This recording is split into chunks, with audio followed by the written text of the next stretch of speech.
আমি সর্বপ্রথমে সেই মহাকারণিক তথাগত অরহৎ সম্যক সম্বুদ্ধকে বন্দনা নিবেদন করছি, অথবা শ্রদ্ধাবান শ্রদ্ধাবতী উপাসক উপাসিকাদেরকে আমার মৈত্রীময় আশীর্বাদ জানাচ্ছি। শ্রদ্ধাবান উপাসক উপাসিকাগণ, আমরা আজকে আলোচনা করব ধ্যানের বিষয় নিয়ে। যারা ধ্যান করতে চান, তারা তাড়াতাড়ি দুঃখ মুক্তি হতে চান, দুঃখ থেকে মুক্ত হয়ে নির্বাণ সাক্ষাৎ করতে চান, নির্বাণ পেতে চান, তারা ধ্যান করার আগে জ্ঞান নিতে হবে। প্রথমে থিওরিক্যাল, তারপরে প্র্যাকটিক্যাল। জ্ঞান ছাড়া ধ্যান হয় না, ধ্যান ছাড়া জ্ঞান হয় না। আগে জ্ঞান, বুঝেছেন উপাসক উপাসিকারা? সেই জন্য প্রথমে জ্ঞান, তারপরেই ধ্যান করতে যাবেন, অর্থাৎ তারপরে বিদেশ সম্ভাবনা করতে যাবেন। কিভাবে করবেন সেটা না জানলে ওখানে বসে থেকে আজে বাজে চিন্তা করে বসে থাকবেন। সুতরাং আগে জানতে হবে, তারপরে ধ্যান। তাই উপাসক উপাসিকাগণ, বিদেশ সম্ভাবনার আগে আপনাদের কি কি জেনে রাখতে হবে, কি কি জানতে হবে, এমন কিছু বিষয়ে আজকে আলোচনা করব। যারা দুঃখ থেকে মুক্ত হতে চান, দুঃখ অসহ্য হয়েছে, তারা মনোযোগ দিয়ে শুনবেন, খুব সুন্দর করে। কি বলতেছি সেটা বারবার শুনবেন, একবার না বুঝলে বারবার শুনবেন। কারণ এগুলো কোনো জাতকের গল্প নয়, কোনো কাহিনী নয়। অর্ধেক না শুনে আর অর্ধেক শুনলে হয়তো একটু আইডিয়া করে বুঝে নিতে পারবেন, এরকম বিষয় নয়। কি কি জানতে হবে, কি কি মনে রাখা উচিত, যদি আপনারা জিজ্ঞেস করেন তাহলে বলতে হয়, আমাদের বাড়িতে অতিথিরা আসেন, বাইরে থেকে মেহমান আসেন, তাই না উপাসক উপাসিকা? ঘরে অতিথি আসে কোনো অনুষ্ঠান উপলক্ষে বা কোনো কার্য উপলক্ষে, কোনো প্রয়োজনে অতিথি আসে আর কি, ঠিক না? অতিথি আসে। ঠিক সেরূপ ধ্যানে বসলেও, আমাদের ধ্যানের মধ্যেও 5 জন বাইরের অতিথি আসে। সেই 5 জন বাইরের অতিথি কারা? মন দিয়ে শুনবেন, আমি বলে দিচ্ছি। কেমন উপাসক উপাসিকা? মনোযোগ না দিলে কিন্তু বুঝতে পারবেন না। বিজ্ঞান হলো 5 প্রকার: কায় বিজ্ঞান, চক্ষু বিজ্ঞান, কর্ণ বিজ্ঞান, ঘ্রাণ বিজ্ঞান ও জিহ্বা বিজ্ঞান।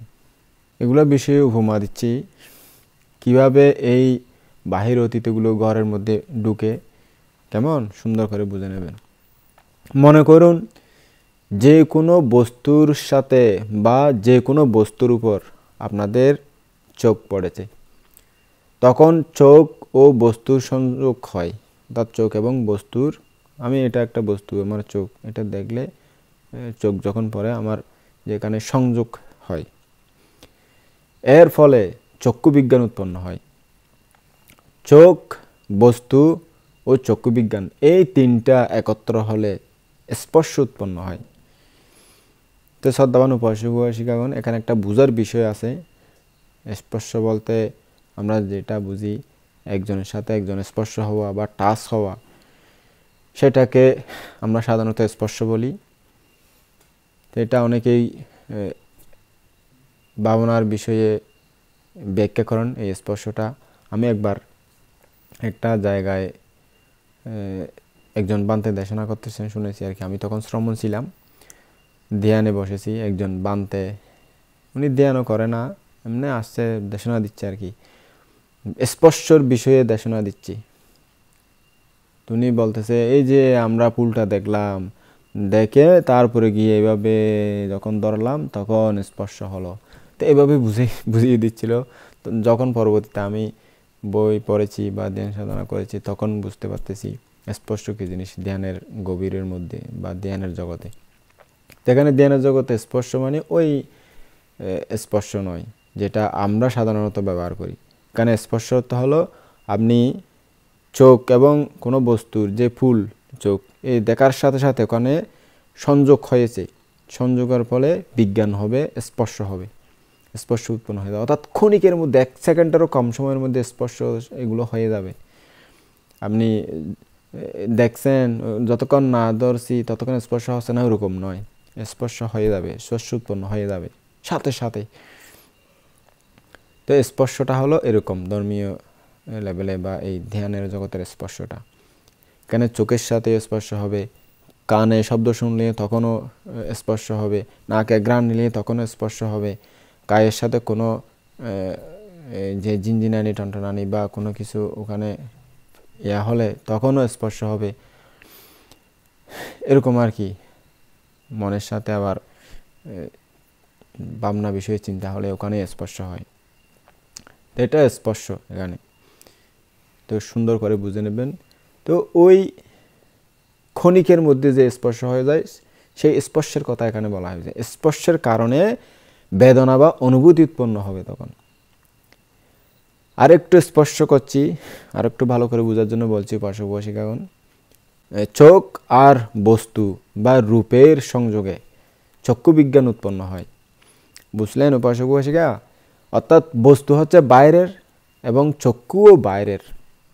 চক্ষু বিজ্ঞানও বহির্বস্তুর কারণে উৎপন্ন হয়েছে, তাই সেরকমই আপনারা বুঝবেন, তাই না উপাসক-উপাসিকা? অর্থাৎ সবগুলো বাইরের, এটাও বাইরের, এটাও বাইরের। এটা চক্ষুপ্রসাদ রূপ, এটা রূপপ্রসাদ, এটা চক্ষুপ্রসাদ ধাতু, এটা রূপপ্রসাদ ধাতু। এখানে দুইটাই রূপ আর কি, দুইটা রূপ একসাথে হয়ে চক্ষু বিজ্ঞান উৎপন্ন হয়, তাই না? ওরকম উপাসক, যখন চক্ষু বিজ্ঞান উৎপন্ন হবে তখনই আমরা যেই কোনো বস্তু বা প্রাণীকে চিনি, তার মানে আমাদের এই চর্মচোখ কিছুই দেখতে পায় না, যা দেখে বা জানে তা হলো চক্ষু বিজ্ঞান। বুঝলেন উপাসক-উপাসিকা? যদি এই চক্ষু দেখতে পেত তাহলে তো মরা মানুষও দেখতে পেত, এরকম বলা হয়। তাই যা দেখে তা চক্ষু বিজ্ঞানই দেখে। সেরকম আমাদের কর্ণ, নাসিকা, জিহ্বা ও শরীর কিছুই জানে না, যে জানে তা হলো কর্ণবিজ্ঞান বা শ্রুতবিজ্ঞান, ঘ্রাণবিজ্ঞান, জিহ্বা বিজ্ঞান ও কায়বিজ্ঞান। মনে রাখুন কেমন উপাসক-উপাসিকা? যদি চর্মচক্ষু দেখতে পেত, অর্থাৎ এই যে আমাদের চোখ, সেটি যদি দেখতে পেত তাহলে মৃত মানুষও অর্থাৎ মৃত শরীরও দেখতে পেত, অর্থাৎ মৃত মানুষের চোখও দেখতে পেত যদি এই চোখে দেখতে পেত। কারণ মৃত মানুষের শরীর যখন ভালো থাকে চোখও ভালো থাকে। কেমন না উপাসক-উপাসিকা? মৃত শবের চোখ থাকা সত্ত্বেও সে আর দেখতে পায় না, কারণ সেখানে চক্ষু বিজ্ঞান নেই। চক্ষু বিজ্ঞান না থাকার কারণে চোখ ভালো আছে, এইমাত্র মারা গেছে কিন্তু চোখ ভালো আছে, সেটা দেখতে পায় না। আবার সেই চোখ যখন ডাক্তাররা এসে নিয়ে যায়, সেটা আরেকজনকে লাগিয়ে দেয়, তখন সেই চোখ দিয়ে কিন্তু দেখে, কারণ তার থেকে বিজ্ঞান উৎপন্ন হচ্ছে, মরা মানুষের থেকে তো বিজ্ঞান উৎপন্ন হচ্ছে না, তাই সে দেখতে পায় না। সেজন্য বলছি চোখ দেখে না, যা দেখে তা হলো চক্ষু বিজ্ঞান। বুঝলেন উপাসক-উপাসিকা? এই চক্ষু, কর্ণ, নাসিকা, জিহ্বা, কায় বিজ্ঞানগুলোকে বাহির অতিথি বলা হয় সে কারণে, কারণ এরা কারণবশত এসে পরক্ষণেই চলে যায়। যেমন আমাদের ঘরে আসা অতিথিদের মতো, প্রয়োজনে আসে আবার চলে যায়, এই জন্য এদের বাহির অতিথি নাম দেওয়া হয়েছে। বুঝলেন উপাসক-উপাসিকা? বিজ্ঞানের কাজ হচ্ছে জানা বা দর্শন করা আর কি। যেমন গরু হলে গরু, মানুষ হলে মানুষ রূপে জানা বা জ্ঞানচক্ষে দর্শন করা, জানার পরেই তাকে চলে যেতে হয়, সে স্থানে স্পর্শ এসে দখল করে, তারও বেশি থাকার সময় নেই। স্পর্শ বেদনা বা অনুভূতিকে রেখে চলে যায়।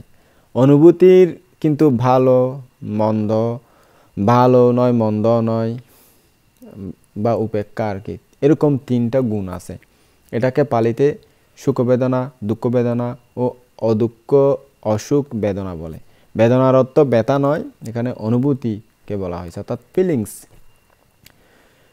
বাংলা ভাষায় বেদনার অর্থ হলো ব্যথা পাওয়া, অর্থাৎ কোনো জায়গায় আমরা ব্যথা পেলে তখন বেদনা করতেছে, ব্যথা এরকম বুঝে আর কি। কিন্তু বৌদ্ধিক পরিভাষায় বেদনা যেটা বলা হয়েছে এটা ফিলিংস, এটা চোখের সাথে টাচিং হওয়ার সাথে সাথে এই যে পঞ্চস্কন্ধের সাথে পঞ্চ ইন্দ্রিয়ের সাথে যে কোনো একটা বিষয় টাচিং হওয়ার সাথে সাথেই ওখানে একটার পর একটা এই অনুভূতি, বেদনা এটা উৎপন্ন হয়, ফিলিংস উৎপন্ন হয়। এই অনুভূতিও ক্ষণস্থায়ী, আবার ক্ষণস্থায়িত্বতা হচ্ছে এদের ধর্মতা।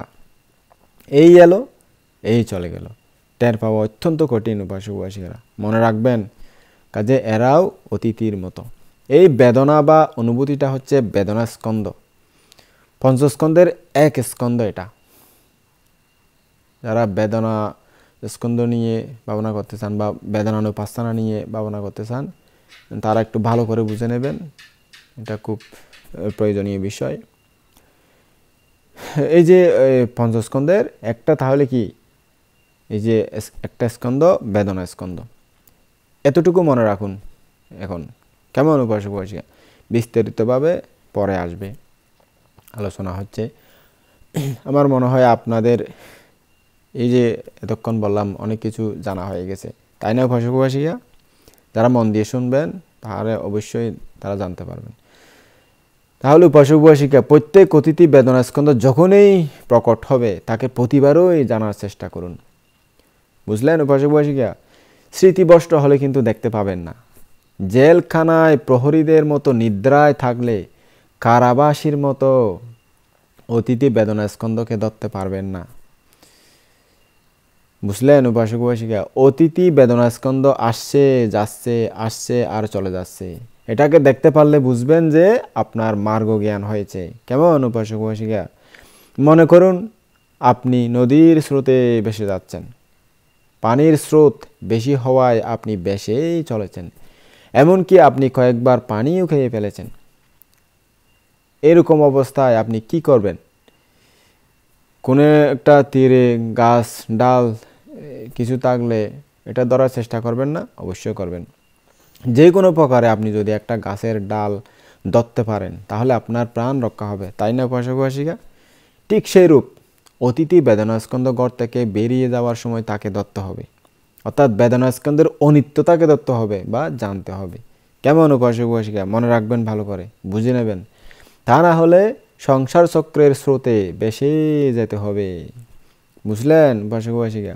দেখুন না ভগবান বুদ্ধ কি বলেছেন, বেদনা পাচ্চায়া তানহা। এর অর্থ হলো বেদনা বা ভালো মন্দ ও ভালো নয় মন্দ নয় এমন অনুভূতির কারণে তৃষ্ণা, কামতৃষ্ণা, ভবতৃষ্ণা, বিভবতৃষ্ণা উৎপন্ন হয়। আবার তৃষ্ণা এলে এর কারণে উপাদান, রূপ উপাদান, বেদনা উপাদান, সংজ্ঞা উপাদান, সংস্কার উপাদান, বিজ্ঞান উপাদান বা আসক্তি এসে যাবে। আসক্তির কারণে কর্ম অর্থাৎ সংস্কার ও কর্মভাব উৎপন্ন হয়ে যাবে। কর্মের কারণে জাতি বা জন্ম বা উৎপত্তিভাব উৎপন্ন হবে। জাতি বা জন্মের কারণে জরা ব্যাধি মরণ উৎপন্ন হবে। মৃত্যু হলে শোক দুঃখ পরিতাপ উপয়াসী দুঃখপুঞ্জ এসে যাবে। যদি নিজেকে জরা দুঃখ, জন্ম দুঃখ, ব্যাধি দুঃখ, মৃত্যু দুঃখ, শোক জনিত দুঃখ, উপয়াসাদি দুঃখপুঞ্জ হতে মুক্ত হতে চান তাহলে কি করা উচিত? বেদনার অস্থায়িত্বকে দর্শন করতে হবে। বুঝেছেন উপাসক উপাসিকা? বুঝে নেবেন ভালো করে।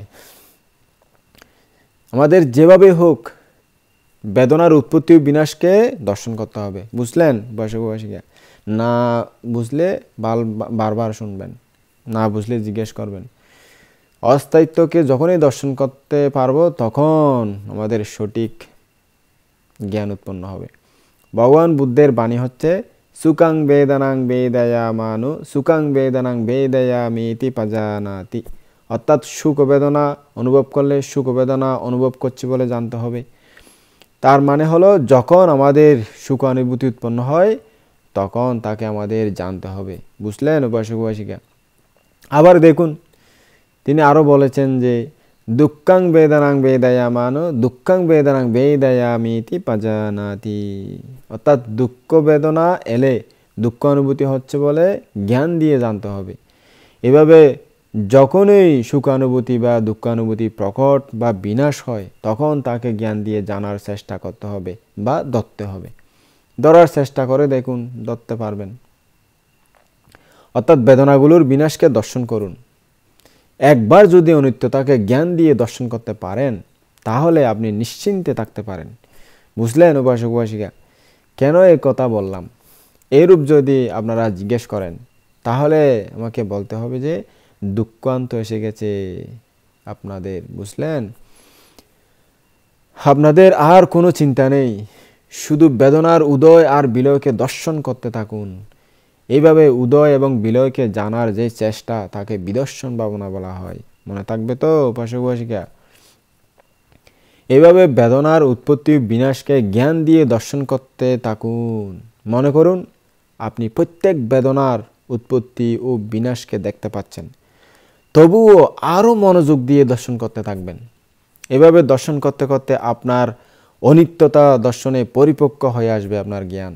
অবশেষে আপনার ঘৃণা আসবে অনিত্যতার প্রতি। এটাকে বলা হয় অনিত্যের নিবৃত্তি জ্ঞান, অর্থাৎ মার্গ জ্ঞান। বুঝলেন উপাসক উপাসিকা? অনিত্যতার অন্ত না হওয়া পর্যন্ত, অর্থাৎ অনিত্যতার শেষ না হওয়া পর্যন্ত অনিত্যতাকে জ্ঞান দিয়ে দর্শন করে যেতে হবে। কেমন উপাসক উপাসিকা? নিরুৎসাহ হবেন না, সম্যক প্রচেষ্টা ব্যবহার করুন, সম্যক প্রচেষ্টা উৎপন্ন করুন নিজের মনের মধ্যে।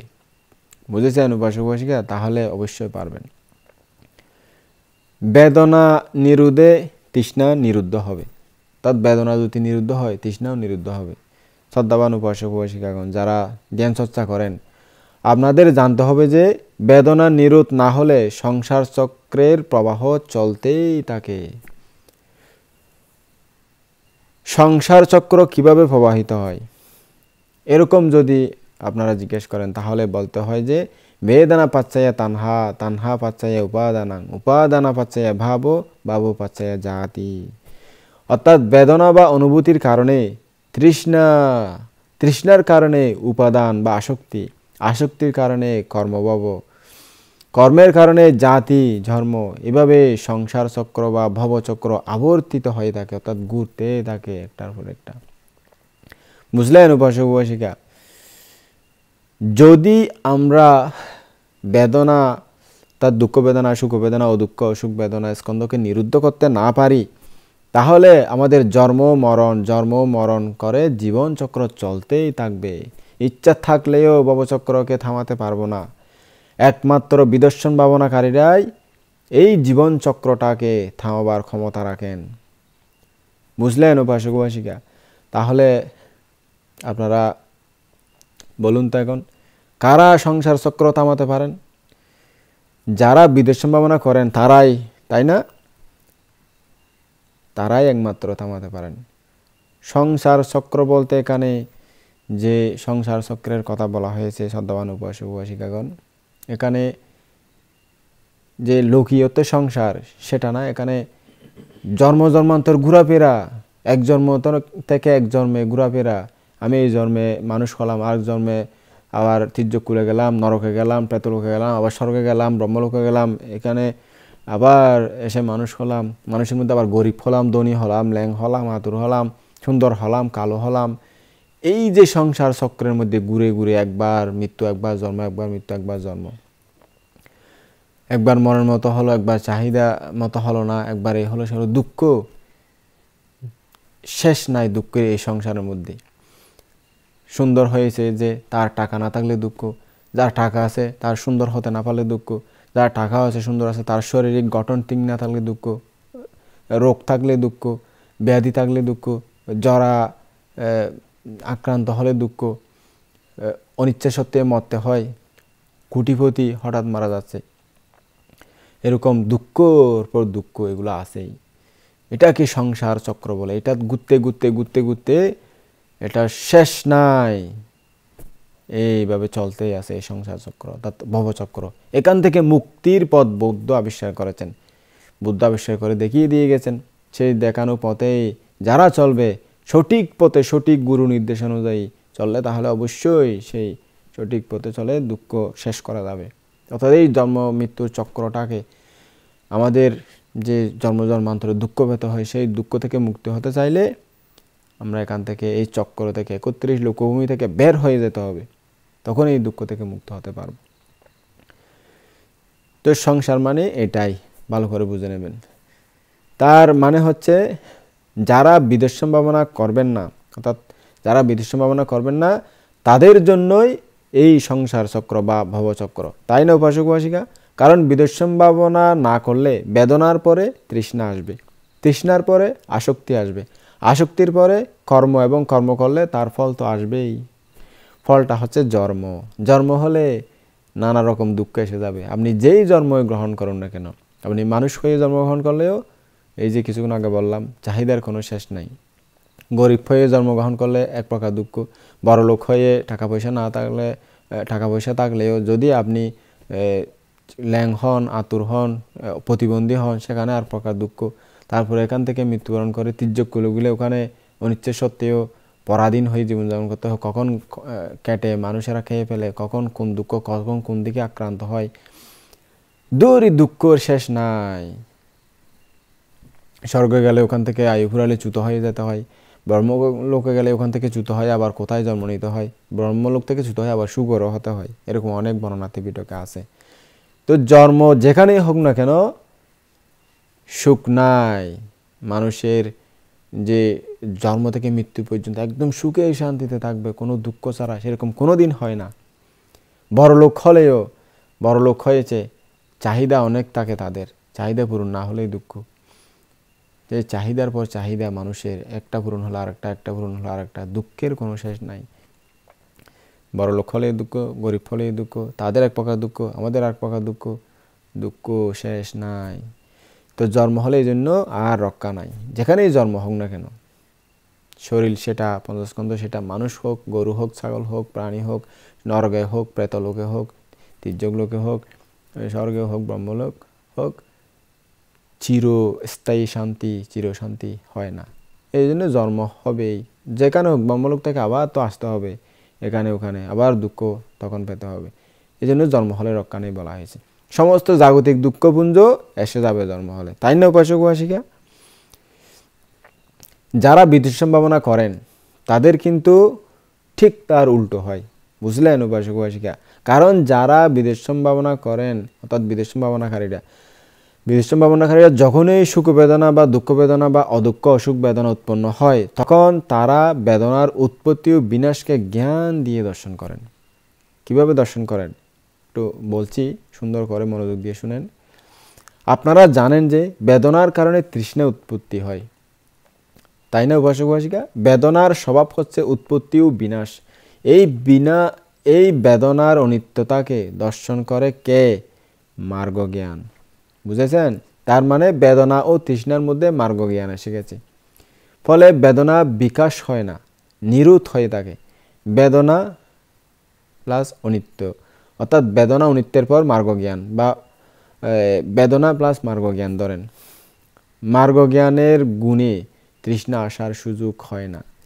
তৃষ্ণা না থাকলে আসক্তি উৎপন্ন হয় না, আসক্তি উৎপন্ন না হলে কর্মভাব উৎপন্ন হয় না, কর্মভাব না থাকলে ফলও নেই। আর ফল অর্থাৎ জন্ম, অর্থাৎ জন্ম নেই। জন্ম না থাকলে সুখ দুঃখ কার জন্য? জন্ম না হলে, শরীর ধারণ না করলে কাকে দুঃখ দেবে? কিসের জন্য দুঃখ দেওয়ার বস্তু কোথায়, স্থান কোথায়? নাই। এইভাবে বিদেশ সম্ভাবনাকারীরা সংসার চক্র ছেদন করতে পারেন, অর্থাৎ সংসার এই ভবচক্র থেকে বের হতে পারেন। বুঝলেন উপাসক উপাসিকা? যতবার বেদনার অনিত্যতাকে দর্শন করবেন ততবারই বেদনা নিরুদ্ধ হবে। বুঝলেন উপাসক উপাসিকা? বেদনা হচ্ছে কি? অনিত্য। বুঝেছেন? বেদনা হচ্ছে অনিত্য। সে বেদনার অনিত্যতাকে কে দর্শন করে? মার্গ জ্ঞান। বুঝেছেন? তার মানে আপনি মার্গ জ্ঞান পেলেন, আপনার দর্শনটা সত্য দর্শন হয়েছে। কেমন উপাসক উপাসিকা? বুঝেছেন তো? না বুঝলে বারবার শুনেন, বারবার জিজ্ঞেস করেন। বিদেশ সম্ভাবনাকারী সাধক সাধিকাগণ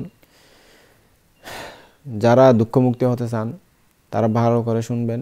এখন যা বলবো তা কিন্তু একটু কঠিন আছে, বড় বড় কান দিয়ে শ্রবণ করতে হবে, অর্থাৎ জ্ঞান সম্প্রযুক্ত হয়ে শুনতে হবে, খুব ভালো করে মনোযোগ দিয়ে শুনতে হবে। কেমন? আমি যে এখন বললাম কিছুক্ষণ আগে মার্গ জ্ঞানের কথা আপনাদের বলেছি, তা হলো নামস্কন্ধ। যে মার্গ জ্ঞানের কথা বলছি সেই মার্গ জ্ঞান হলো নামস্কন্ধ। তাহলে বলুন তো মার্গ জ্ঞানটা কি স্কন্ধ? নামস্কন্ধ না? হ্যাঁ, মনে রাখবেন নাম স্কন্ধ। ঠিক আছে, মনে রাখবেন যে নাম স্কন্ধ 4 প্রকারের আছে: বেদনা স্কন্ধ, সংজ্ঞা স্কন্ধ, সংস্কার স্কন্ধ, বিজ্ঞান স্কন্ধ। নাম স্কন্ধের নিয়ম বা স্বভাব হচ্ছে পাশাপাশি দুটো একসাথে উৎপন্ন হয় না এবং উৎপন্ন হতেও পারে না। বুঝলেন উপাসক উপাসিকা? কাজেই যখন বেদনা স্কন্ধ উৎপন্ন হয় তখন মার্গ জ্ঞান উৎপন্ন হতে পারে না, কারণ বেদনা স্কন্ধ ও মার্গ জ্ঞান দুটোই নাম স্কন্ধ। বুঝলেন উপাসক উপাসিকা? এই কারণে মার্গ জ্ঞান উৎপত্তির জন্য বেদনা স্কন্ধের অনিত্যতাকে দর্শন করতে হয়। বুঝলেন উপাসক উপাসিকা? অর্থাৎ বেদনা স্কন্ধ বিনাশ হয়ে গেলে তারপর মার্গ জ্ঞান উৎপন্ন হয়। তার মানে বেদনার অনিত্যতাকে যে জ্ঞান দর্শন করে তাকে মার্গ জ্ঞান বলা হয়। অর্থাৎ বিনাশের পর মার্গ জ্ঞান উৎপন্ন হয়। একদিকে বিনাশ, অন্যদিকে মার্গ জ্ঞান। বুঝলেন উপাসক উপাসিকা? ভালো করে বুঝে নেবেন।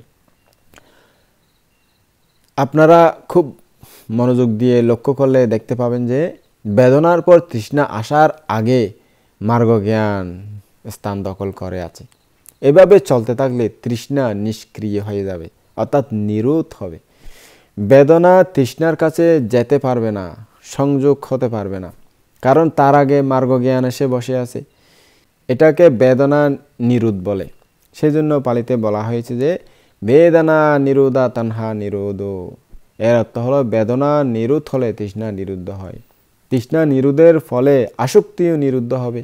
এভাবে যথাক্রমে কর্ম, জন্ম, জরা, ব্যাধি, শোক, দুঃখ, উপয়াস আদি সমস্ত দুঃখপুঞ্জ নিরুদ্ধ হয়ে যাবে। বুঝলেন তো উপাসক উপাসিকা? দুঃখ এভাবেই নিরুদ্ধ করা যায়। এটাকে দুঃখ নিরোধ আর্য সত্য বলে জানবেন। মনে থাকবে তো উপাসক উপাসিকা? কেমন? মনে রাখবেন, যারা বিদেশ সম্ভাবনা করবেন না তাদের জন্য কিন্তু বেদনার পরে তৃষ্ণা আসবে। এর অর্থ হলো সংসার আবর্তনে ঘুরপাক খাওয়া, অর্থাৎ ভবচক্রে ঘুরে ঘুরে থাকা, এখান থেকে এখানে, এখান থেকে এখানে জন্ম নিয়ে নিয়ে ঘুরে ঘুরে থাকা। বুঝলেন তো উপাসক উপাসিকা? এখন আপনাদের উপর নির্ভর করছে কোন মার্গে যাবেন, এই মার্গে নাকি এই মার্গে, অর্থাৎ আবর্তনের মার্গে, সংসার চক্রে ভবচক্রে ঘোরাফেরার মার্গে যাবেন, ঘোরাফেরার জন্য পথে যাবেন, নাকি নিরোধের মার্গে যাবেন, অর্থাৎ এখানে ভবচক্র নিরোধ হয়ে যাবে, সেই নিরোধের মার্গে যাবেন। এটা আপনাদের উপর নির্ভর করছে কোন পথে যাবেন, সেটা আপনারাই বেছে নেবেন। আরও স্পষ্ট হওয়ার জন্য আমি আবারও বলছি, উপাসক উপাসিকাগণ মনোযোগ দিয়ে শুনুন। কেমন উপাসক উপাসিকা? ভালো করে মনোযোগ দেবেন। বেদনা স্কন্ধ ও মার্গ জ্ঞান দুটোই হৃদয় বস্তুতে উৎপন্ন হয়। বুঝেছেন? এরা একই সঙ্গে উৎপন্ন হয়, এরকম মনে করলে কিন্তু ভুল হবে। একটার পর একটা উৎপন্ন হয়, এই রকম জানতে হবে। মনে রাখুন। কেমন উপাসক উপাসিকা? আবার তৃষ্ণাও হৃদয় বস্তুতে উৎপন্ন হয়, কারণ এটাও নামধর্মী। তাহলে আমরা বুঝতে পারলাম যে বেদনা, তৃষ্ণা, মার্গ জ্ঞান সবটাই নাম স্কন্ধ। নাম স্কন্ধ মানে মন বা চিত্ত। বুঝেছেন উপাসক উপাসিকা? মনোযোগ দিন। এটা কিন্তু কোনো কাহিনী নয়, কোনো জাতকের গল্প নয়। দুঃখ মুক্তির উপায় খোঁজা হচ্ছে। কিভাবে দুঃখকে চিরতরে শেষ করা যায়, নির্বাণ কিভাবে সাক্ষাৎ করা যায়, সেটার আলোচনা হচ্ছে। ভালো করে মনোযোগ দেবেন। জাতকের গল্পগুলো একটু করে মনোযোগ দিয়ে অন্য কিছু ভাবলে হয়তো আইডিয়া করে বুঝে নিয়ে যায় এটা, কিন্তু এখানে সেরকম নয়। ভালো করে বুঝবেন। বেদনার অনিত্যতাকে যে জ্ঞান জানে তাকে মার্গ জ্ঞান বলে। যেহেতু মার্গ জ্ঞান নামস্কন্ধ বা নামধর্মী, সেহেতু হৃদয় বস্তুতে উৎপন্ন হয়। কাজেই যখন মার্গ সত্য বা মার্গ জ্ঞান হৃদয় বস্তুতে উৎপন্ন হয় তখন তৃষ্ণা হৃদয় বস্তুতে উৎপন্ন হতে পারে না, কারণ তৃষ্ণাও নামস্কন্ধ বা নামধর্মী। ওই যে কিছুক্ষণ আগে বলা হয়েছে বেদনার কারণে তৃষ্ণা হয়, তো বেদনার কারণে তৃষ্ণা, বেদনাইতে তৃষ্ণা, এখানে সংযোগ হয়ে গেল, এই বেদনার কারণে তৃষ্ণা। তো এখানে এসে মার্গ জ্ঞান দখল করে আছে, তৃষ্ণার কাছে যেতে পারে না। তৃষ্ণার যে কাছে সংযোগ হবে, তৃষ্ণার কাছে যেতে না পারলে ওই পরবর্তীতে দুঃখগুলো আর উৎপন্ন হয় না, মার্গ জ্ঞান দখল করে আছে আর কি। তো এই জন্য বলা হয়েছে যে তৃষ্ণাও নামস্কন্ধ বা নামধর্মী, অর্থাৎ হৃদয় বস্তুতে উৎপন্ন হয় তৃষ্ণায়। চিত্তের নিয়ম হচ্ছে একই সময়ে দুইটা চিত্ত উৎপন্ন হতে পারে না বা হয় না, একসাথে দুটা চিত্ত উৎপন্ন হতে পারে না। যতক্ষণ হৃদয় বস্তুতে মার্গ জ্ঞান বিরাজ করবে ততক্ষণ তৃষ্ণা উৎপন্ন হতে পারবে না ওখানে, ফলে তৃষ্ণা নিরুদ্ধ হয়ে যাবে। অর্থাৎ তৃষ্ণা নিরুদ্ধ হয়ে থাকে এরকম হলে, অর্থাৎ বেদনা নিরোধা তানহা নিরোধা। বুঝলেন উপাসক উপাসিকা? এটাকে সংসার চক্র থেকে নির্গমনের মার্গ বলা হয়, অর্থাৎ সংসার চক্র থেকে ভবচক্র থেকে বের হওয়ার পথ। আবার যারা বিদেশ সম্ভাবনা করবেন না তাদের মার্গ হবে বেদনা পাচ্ছায়া তানহা, অর্থাৎ বেদনার কারণে তৃষ্ণা। এটাকে সংসার আবর্তনের মার্গ, অর্থাৎ ভবচক্রের গুড়ার পথ। বুঝলেন উপাসক উপাসিকা? তাহলে আমাদের জানতে হবে যে কে সংসার চক্রকে, অর্থাৎ এই আবর্তনের পথকে থামিয়ে দিয়েছে, এই সংসার চক্র আবর্তনের পথকে কে থামিয়ে দিয়েছে? এর উত্তর হবে বেদনার উৎপত্তি ও বিনাশকে যে জ্ঞানটা দর্শন করেছে তার মানে মার্গ জ্ঞান। অর্থাৎ মার্গ জ্ঞানেই সংসার চক্রকে, এই যে সংসার চক্রের ঘোরাফেরার আবর্তনের মার্গকে থামিয়ে দিয়েছে। বুঝলেন উপাসক উপাসিকা? একমাত্র মার্গ জ্ঞানই সংসার চক্রকে ছিন্ন করতে পারে। আপনাদের মনে রাখতে হবে যে প্রার্থনার দ্বারা দুঃখ মুক্তি পাওয়া যাবে না, সেই জন্য বিদেশ সম্ভাবনার চর্চা করতে হবে, ধ্যান সমাধি করতে হবে। নিজের জীবন থেকে সময় বের করে নিয়ে একটু একটু করতে করতে একদিন পরিপূর্ণ হলে দুঃখ মুক্তি এসে যাবে। আপনারা শুধু সকাল সন্ধ্যা গড়ে বা বিহারে গিয়ে ক্যাঙে গিয়ে জাতি যারা ব্যাধি মারানাম মহা পারিমুঞ্চেছামি, জাতি জরা ব্যাধি থেকে যেন মুক্ত হতে পারি, প্রত্যেক দিন যদি এরকম প্রার্থনা করেন, প্রার্থনা করলে কোনো দিন মুক্তি পাবেন না। এটা ভালো করে আপনি মনে রাখুন। বুঝেছেন উপাসক উপাসিকারা? যারা প্রার্থনা করেন তাদেরকে আর কি বলতেছি, যারা প্রার্থনা করেন কোনো দিন এরভাবে মুক্তি পাওয়া যাবে না। কেমন মনে থাকবে তো উপাসক উপাসিকা? প্রার্থনা করে যদি মুক্তি পাওয়া যেত তাহলে আমার মনে হয় সংসারে কোনো মানুষ বা কোনো প্রাণী দুঃখী থাকতো না, সকলেই মুক্তি পেয়ে যেত। যারা বারবার হাত পেতে চায় বা প্রার্থনা করে তাদেরকে বলা হয় ভিখারি, তাই না উপাসক উপাসিকা? ভিখারি তো বারবার খুঁজলে তাদেরকে ভিখারি বলা হয়। তাহলে যারা খোঁজে তাদেরকেও ভিখারি বলা যায়, যেই বিষয় হোক না কেন খুঁজলে ভিখারি বলা যায়। কারণ আপনারা যে বারবার খোঁজেন আপনাদেরকেও ভিখারি বলা যায়। আপনারা ভগবান বুদ্ধের কাছ থেকে বারবার দুঃখ মুক্তির জন্য প্রার্থনা করেন, তাকে বিরক্ত করেন। বুদ্ধের কাছে প্রার্থনা করে বলেন না, ওই প্রতিদিন বলেন যে মন্ত্রটা দুঃখ থেকে যাতে মুক্ত হতে পারি, পালিতে বলে চলে যাচ্ছেন, কি বলতেছে নিজেও জানে না, দুঃখ মুক্তি হওয়ার জন্য প্রার্থনা করতেছে। তো এরকম প্রার্থনা করে কোনোদিন মুক্ত হয় না, মনে রাখবেন উপাসক উপাসিকা। প্রার্থনা করে লৌকিক সম্পত্তি পেতে পারেন কিন্তু মার্গ জ্ঞান পাবেন না। এটাকে পেতে হলে বিদেশ সম্ভাবনা করতে হয়। বুঝলেন উপাসক উপাসিকা? ভিক্ষা করে দুঃখ মুক্তি নির্বাণ পাওয়ার সেই সুযোগ নেই, মনে থাকবে তো উপাসক উপাসিকা? ভিক্ষা করে পাবেন না, তার জন্য বিদেশ সম্ভাবনা চর্চা করতে হবে। বুঝলেন? আবার অনেকেই ভবিষ্যৎ বুদ্ধের জন্য অপেক্ষা করে থাকেন, তাদের জন্য কিছু কথা বলতেছি, শুনে নিন। ভবিষ্যৎ বুদ্ধির জন্য অপেক্ষা করবেন না। শ্রদ্ধাবান উপাসক উপাসিকাগণ, আপনারা কেন ধ্যান চর্চা করেন? দুঃখ মুক্তির জন্য না? তাই তো দুঃখ মুক্তির জন্য ধ্যান চর্চা করেন, না হলে শুধু শুধু ওখানে ধ্যান চর্চা করে এত কষ্ট করে বসে থেকে কী লাভ? মনে রাখতে হবে যে আমাদের সবার মধ্যে একটা বড় দোষ আছে, তা হচ্ছে অলসতা। আলস্যতার কারণে আমরা নানা প্রকার বাধা বিঘ্ন দেখিয়ে চুপ করে বসে থাকি, দুঃখ মুক্তির জন্য কাজ করি না, তার ধ্যান সাধনা চর্চা করি না। আপনারা অনেকেই এও বলেন যে বান্তেদের কোনো কাজ নেই, আমরা তো গৃহী সংসারী মানুষ, তাই আমাদের অনেক কাজ, অনেক ঘরের কাজ, বাইরের কাজ, এই কাজ সেই কাজ, কাজের কোনো শেষ নাই। তাই দয়া বসে করুণা বসে বান্তারা বললেও, দুঃখ মুক্তির কথা বললেও, দুঃখ মুক্তির পথ দেখিয়ে দিলেও আমরা সময় পাই না, আমরা ধ্যান সাধনা করতে পারি না। ওই দুঃখ সহ্য হয় না, কিন্তু ধ্যান সাধনা করতে পারে না, এরকম এরকম কথা বলেন আর কি, নানা রকম অজুহাত দেখান। বান্তের প্রতি কৃতজ্ঞতা প্রকাশ করে নিজেরা কিন্তু ঘুমিয়ে থাকবে, সময় থাকলেও সময় না থাকলেও দুঃখ মুক্তির জন্য চেষ্টা করবেন না। আলস্যতাবশত আপনারা আরও বলে থাকেন যে ভান্তে এবার আর দুঃখ মুক্তি হবে না, এই জন্মে আর হবে না, এখন পুণ্যকর্ম করে যাব, আগামী আর্য মৈত্রীয় বুদ্ধের সময় তার ধর্ম দেশনা শুনে একদম 1 মিনিটের মধ্যেই মুক্ত হয়ে যাব, তখন দান ধর্ম করব, তারপরে আস্তে করে নির্বাণে যাব আর কি, ধর্ম দেশনা শুনে। অথচ আপনাদের কোনো নিশ্চয়তা নেই যে সেই সময়ে জন্মগ্রহণ করবেন কিনা। আবার দেখুন তিনি কখন বুদ্ধত্ব লাভ করবেন তারও কোনো ঠিকানা নেই, সেটা কোনো নির্দিষ্ট নেই, এবং সময় নির্ধারণও করা হয়নি।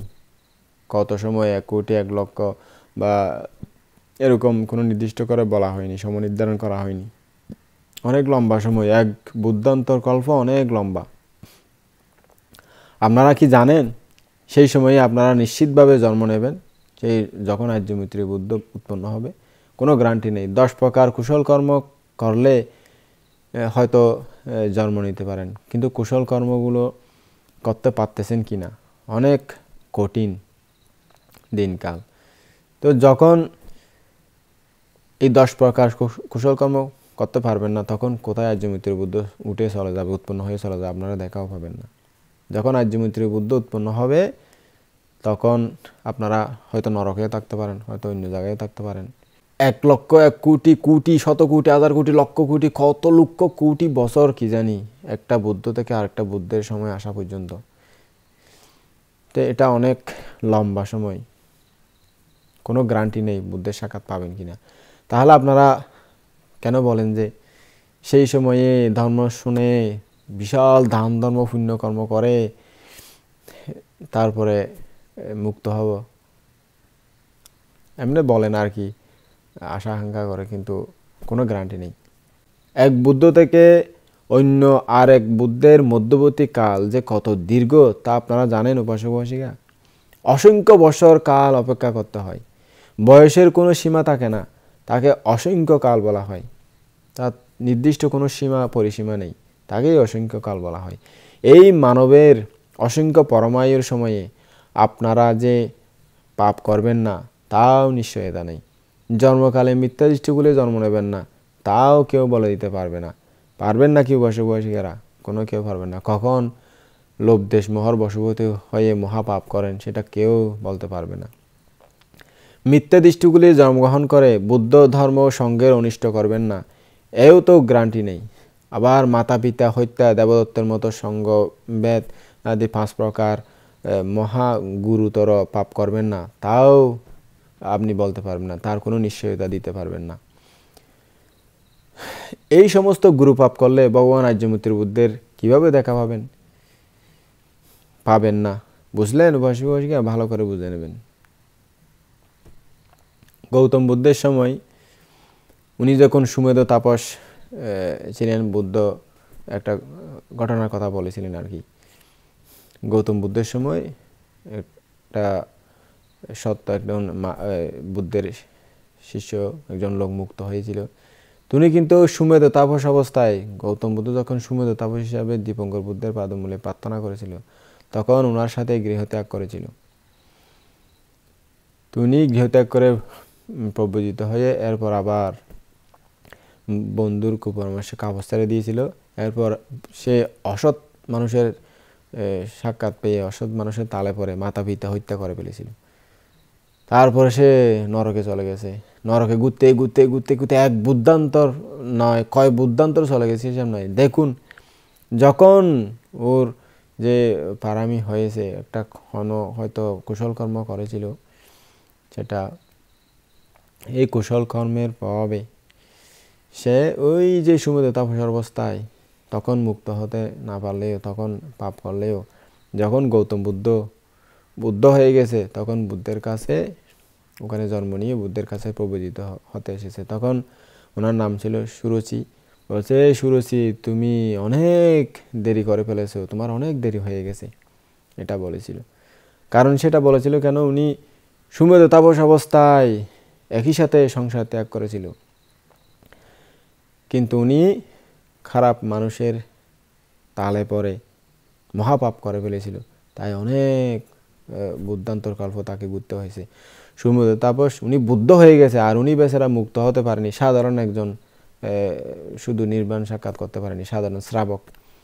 তো যে কত কোটি কোটি কোটি জন্ম অতিক্রম করে আসতে হয়েছে কে জানে। তো আপনারাও কত পুণ্য করতেছেন, কত শিল পালন করতেছেন, কত কিছু করতেছেন, কত দান করতেছেন।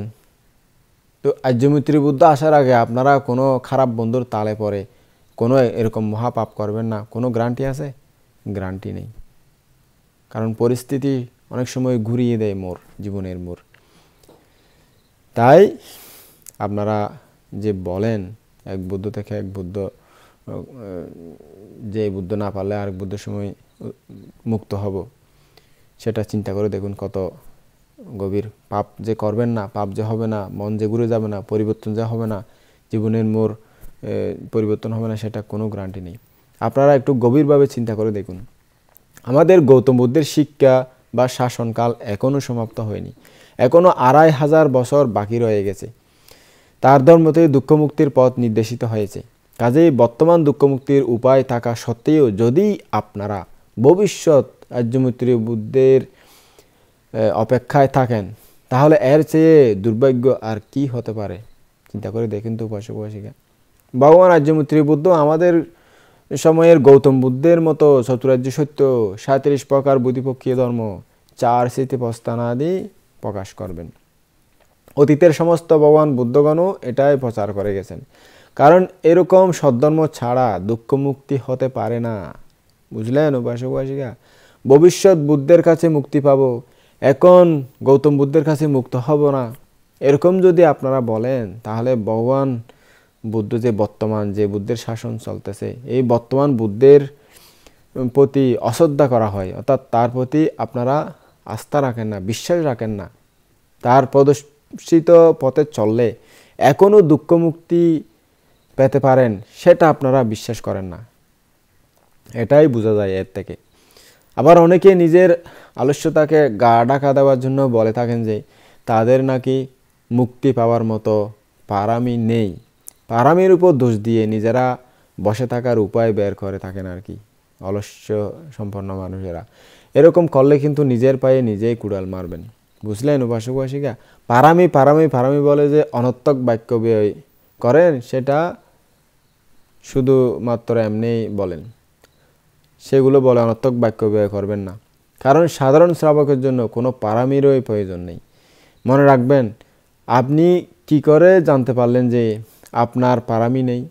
আপনারা যে পারামির কথা বলছেন তা সাধারণ শ্রাবকের জন্য নয়, অর্থাৎ যারা এমনি ধ্যানে বসে নির্বাণ সাক্ষাৎ করতে চায়, কোনো কিছু লাগবে না, পথ তৎ কিছু লাগবে না, সারিপুত্র বান্তারের মতো, মোগলায়ন বান্তের মতো, মহাশ্রাবকদের মতো, অগ্রশ্রাবকদের মতো কোনো কিছু লাগবে না, তাদের জন্য সেরকম কোনো পারামির দরকার নেই।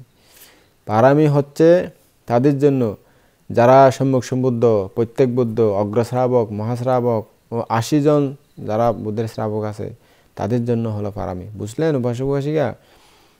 যারা সাধারণ জ্ঞান সাধন করে এমনি শুধু নির্বাণ সাক্ষাৎ করতে চায়, শুষ্ক বিদর্শক বলে আর কি, শুষ্ক বিদর্শক হয়ে শুধু তৃষ্ণা ক্ষয় করতে চায়, তাদের দরকার হলো জ্ঞানী পথ প্রদর্শক, শ্রদ্ধা, সুস্থতা, সবল মন, উদ্যম ও নামরূপের উৎপত্তি বিনাশকে দেখার জন্য জ্ঞান।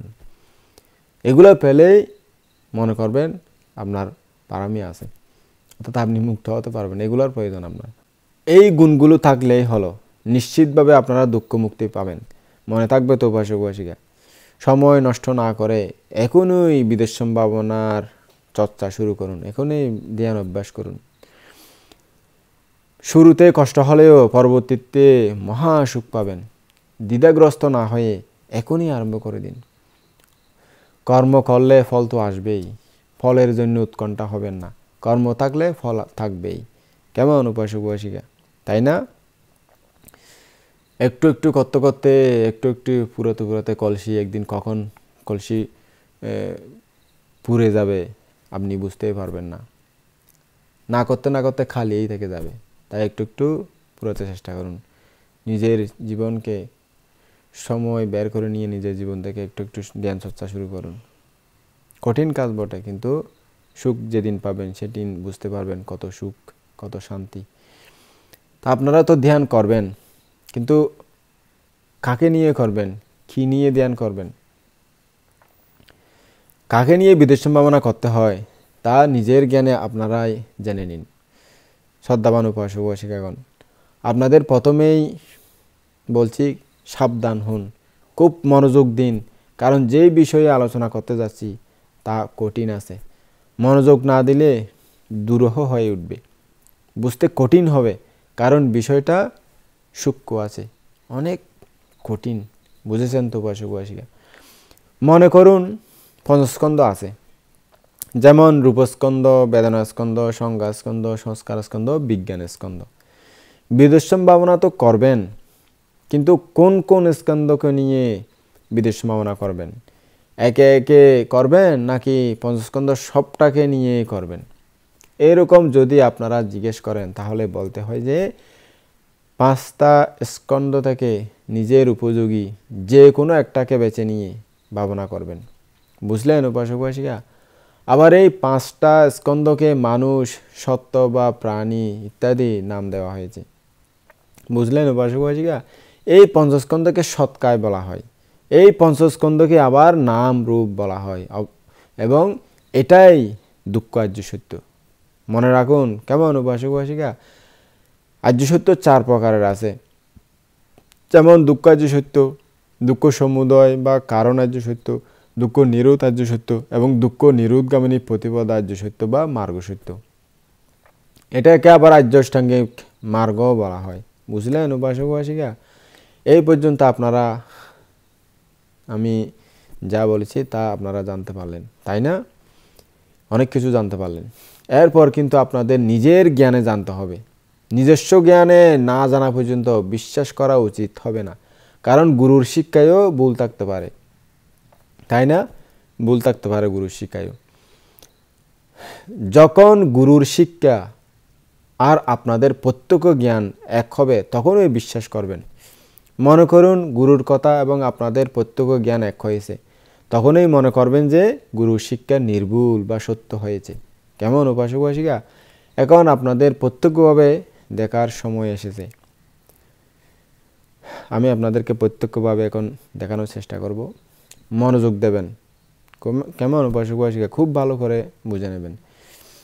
আপনারা নিজের হাতের চামড়ায় নিজের নখ দিয়ে এরকম করে একটা চিমটি দিয়ে দেখুন, ব্যথা হবে, তাই না উপাসক উপাসিকা? এটাকে দুঃখ বেদনা বা দুঃখানুভূতি বলে।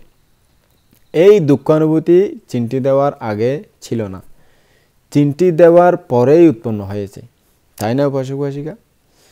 তাহলে বুঝতে হবে যে চিমটি দেওয়ার আগে সুখ বেদনা বা সুখানুভূতি ছিল। কি অনুভূতি ছিল? মন থাকবে, সুখ অনুভূতি, যে সুখ ফিলিংস আর কি।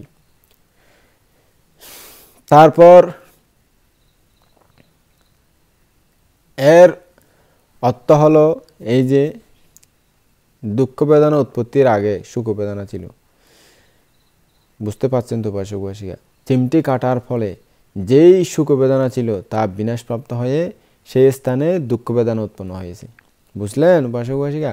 তাহলে আমরা ধরে নিতে পারি যে বেদনা বা অনুভূতিগুলো বাইরের অতিথির মতো আসে আর চলে যায়, তাই না উপাসক উপাসিকা? এতে আমরা জানতে পারলাম যে দুঃখ বেদনা বা সুখ বেদনা কোনোটাই স্থায়ী থাকে না, অর্থাৎ উৎপত্তির পরেই বিনাশ হয়ে যায়। প্রত্যক্ষভাবে দেখতে পেলাম যে দুঃখের পর সুখ আর সুখের পর দুঃখ। তাহলে আমরা এক কথায় বলতে পারি যে বেদনাগুলোর স্বভাব চরিত্র হচ্ছে উৎপত্তি আর বিনাশ। কেমন উপাসক, তাই না? যেমন সূর্যের স্বভাব হচ্ছে উদয় আর বিলয়, উদয় হবে আর বিলয় হবে, অর্থাৎ জন্ম মরণ। আবার জন্ম মরণও স্থায়ী নয়, জন্মের পর মরে, আবার মরণের পর আবার জন্মে থাকে কোনো একটা কুলি, কোনোটাই স্থায়ী নয়। তাহলে কি জন্ম মরণ শুভ নাকি অশুভ? কি মনে করেন উপাসক উপাসিকা আপনারা? আপনাদের মতে তো পৌঁছে দুর্গন্ধ বের হলে তাহলেই অশুভ বলবেন, তাই না উপাসক-উপাসিকা? না পৌঁছলে ততক্ষণ এটা অশুভ হয় না, পৌঁছলে তারপরে অশুভ হয়। কিন্তু পরমাত্মত বা বুদ্ধের মতে জন্ম বা মরণ সবটাই অশুভ, বুঝলেন উপাসক-উপাসিকা? মা গো, ও কি ব্যথা গো বলে চিৎকার করে থাকলে তাহলেই দুঃখ হয়, এরকম মনে করবেন না। বিদ্যুৎ চমকানোর মতো অনবরত পঞ্চস্কন্ধের উৎপত্তি বিনাশ, উৎপত্তি বিনাশ, উৎপত্তি বিনাশ ঘটতেছে প্রতিনিয়ত। অর্থাৎ জন্ম মরণ এরকম স্বভাব ধর্মকে দুঃখ বলে। এখানে রমণীয় বস্তু বলে কিছুই নেই, সবই অশুভ, বুঝলেন উপাসক-উপাসিকা? অশুভকে শুভ ভাবে আমরা শুধু তৃষ্ণার্ত হই, পাওয়ার আকাঙ্ক্ষায় ঝুঁকে পড়ি, ধাবিত হই, দুঃখ আমাদেরকে গ্রাস করে। অনিত্যতা কিভাবে পীড়া দেয় তার প্রমাণ আপনারা দেখুন শ্রদ্ধাবান উপাসক-উপাসিকা।